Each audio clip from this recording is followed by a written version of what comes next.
All right, what's up, guys? So today what I'm going to be doing is replacing the sunroof seal on my 2015 F250. All right, so it looks original. I think it's been leaking, and so I went ahead and bought a new seal. All right, OEM, go OEM. Don't go aftermarket with these things. This needs to be perfect. So that's exactly what I bought. As I was removing the seal, I noticed that there was a little bit of rust right here off to the side. This was wet in this corner, and it was wet under that portion right there. What that tells me is that it absolutely was leaking from the sunroof seal. All right, so here's the finished product. So it was quite the ass pain to get this in.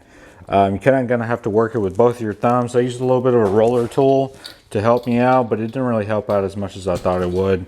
Just gonna take some thumb grease, some thumb power, and just kind of work it in with the curve.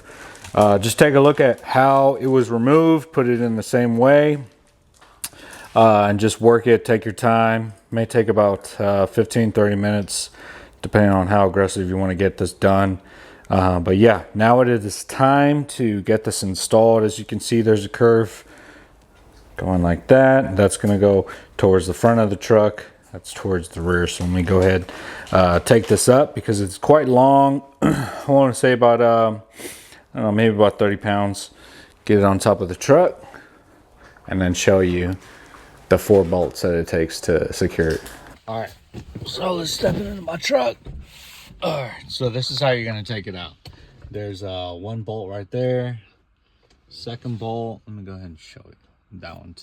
All right, same 2 are on this side. 1, 2. All right, so what they are, they're T20s. All right, so you can just use that. I got these attachments. Just go into my socket or my ratchet. So that's all you're gonna have to do. So just remove those 4 bolts and then tighten them back in.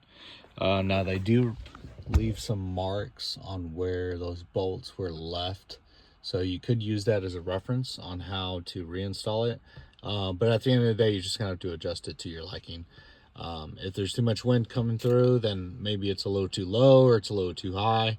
Just go and make that adjustment until it's good to go.